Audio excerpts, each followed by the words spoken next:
nosso dia 65 do nosso propósito de 90 dias de oração. E hoje eu estava buscando a palavra e eu decidi abrir hoje a Bíblia aleatoriamente. Eu não faço isso. Aí eu decidi, foi a mão de Deus que abriu, porque a palavra, o que Deus me revelou, assim, eu tô até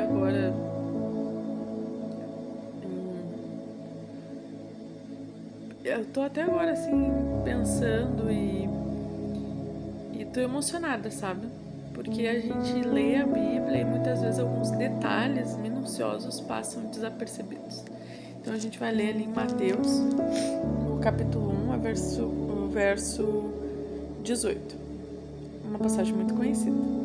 Ora, o nascimento de Jesus Cristo foi assim. Estando Maria, sua mãe, desposada com José, sem que tivesse antes coabitado, achou-se grávida pelo Espírito Santo. Mas José, seu esposo, sendo justo e não querendo infamar, resolveu deixá-la secretamente. Enquanto ponderava nessas coisas, eis que lhe apareceu em sonho um anjo do Senhor, dizendo: José, filho de Davi, não temas receber Maria, tua mulher, porque o que nela foi gerado é do Espírito Santo.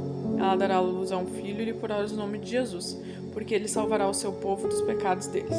Ora, tudo isso que aconteceu para que se cumprisse o que fora dita pelo Senhor por intermédio do profeta: eis que a virgem conceberá e dará à luz um filho, e ele se chamará pelo nome de Emanuel, que quer dizer Deus conosco.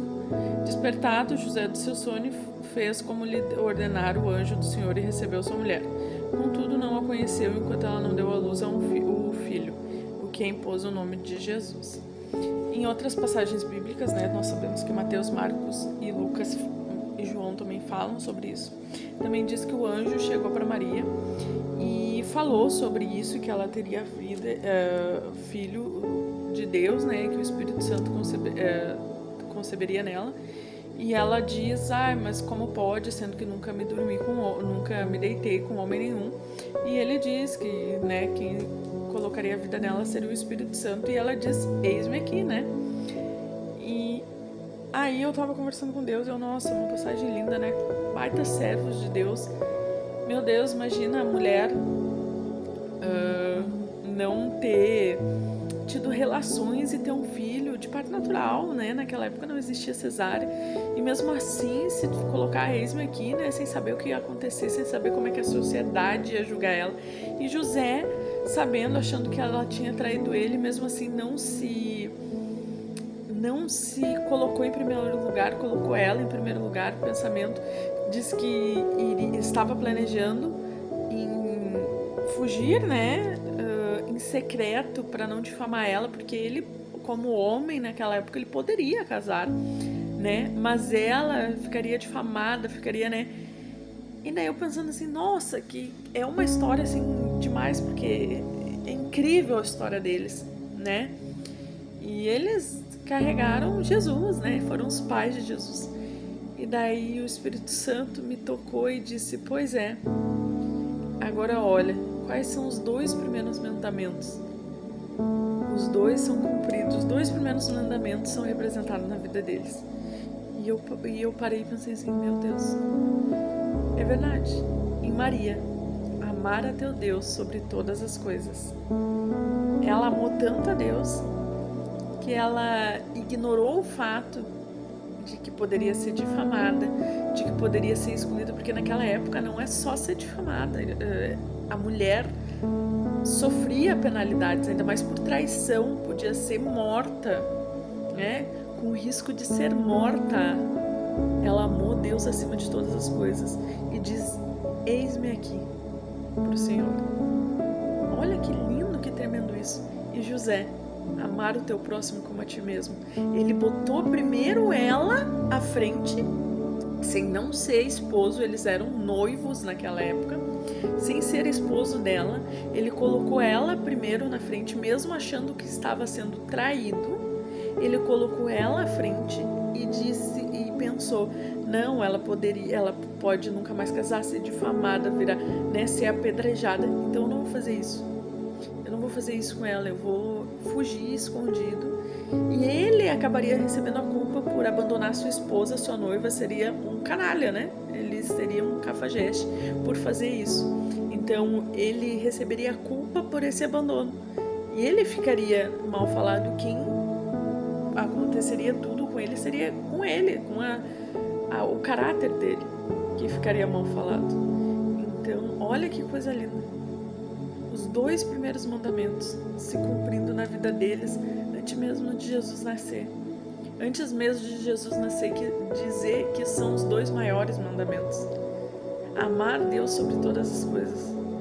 Negar o nosso eu, negar o nosso querer, negar a nossa vontade, os nossos medos, os nossos receios e fazer a vontade do Senhor.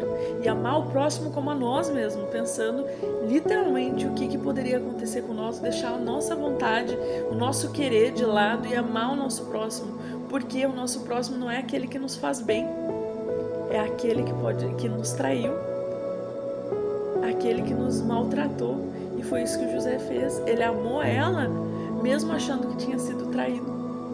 Mesmo com, imagina o coração, porque nós, quando somos traídos, nosso coração não fica dolorido e muitas vezes nós não queremos mal da outra pessoa. Pois ele amou ela mesmo sendo traído, porque no pensamento dele ele foi traído. Ele não sabia, o anjo veio depois falar com ele. Depois que o anjo veio e falou com ele. E por que o anjo veio e falou com ele?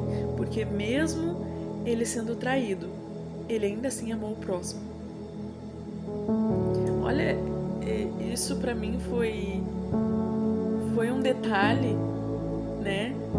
É um detalhe que foi incrível, mudou minha visão, porque assim, é um ensinamento que esse casal dá pra nós.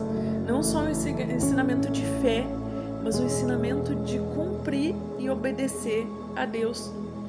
E daí eles cumpriram, obedeceram, fizeram os mandamentos. Ela amou a Deus acima de todas as coisas, ele amou ela como a si mesmo. E o impossível aconteceu na vida deles. Ela concebeu um filho sendo virgem. Eles foram pais de Jesus nessa terra. Tiveram toda o encargo de ensinar esse ser, Deus na terra como homem. Olha o impossível, mais impossível que aconteceu na vida deles. Porque eles foram obedientes. Porque eles obedeceram a Deus. Então hoje a palavra é: obedeçamos a Deus e cumpramos os mandamentos assim como eles cumpriram. Porque eles eram homens. Ele é um homem, uma mulher assim como nós. Ele se sentiu traído assim como nós. Ela se sentiu com medo assim como nós. Só que igual, eles fizeram a vontade de Deus. Que coisa linda, né? E quando o Espírito Santo falou isso, eu me senti muito emocionada. Porque a gente às vezes passa, lê e deixa passar. E tem coisas que não dá pra deixar passar. São coisas lindas. Então eu tô muito feliz. Glórias a Deus. E vamos orar. Poderoso Deus, Pai, em nome de Jesus, eu te agradeço, Senhor, por essa palavra. Te agradeço, Senhor, por te revelar, Pai, através dessa escritura para mim. E poder, Pai, em nome de Jesus, revelar essa palavra também para os meus irmãos. Te peço, Senhor, que continue te revelando nas palavras, Senhor. Continua, Pai, te mostrando, Pai, em nome de Jesus, acrescentando em detalhes, Pai, me ensinando, Senhor. Ensinando os meus irmãos, Pai. Ah, Senhor, eu já creio na cura, Pai. Eu sei que eu fui curada, que eu fui liberta, transformada. Eu sei tudo isso, Senhor. Mas eu te peço, continue trabalhando na minha mente e no meu coração, Senhor. E na mente e no coração dos meus irmãos. Ah, me cobre com o teu sangue, cobre a Isabelle com o teu sangue, cobre a mãe, Pai, meus irmãos, meus cunhados, meus tios, Pai, os meus irmãos, Pai, cobre a cada um que está assistindo esse vídeo com o teu sangue, Pai, cobre, Pai, os familiares, Senhor, e nos dá uma boa noite de sono, Pai, renovadora, Senhor, que amanhã acordemos descansados, em nome de Jesus, amém, e glórias a Deus, até amanhã, fiquem com Deus.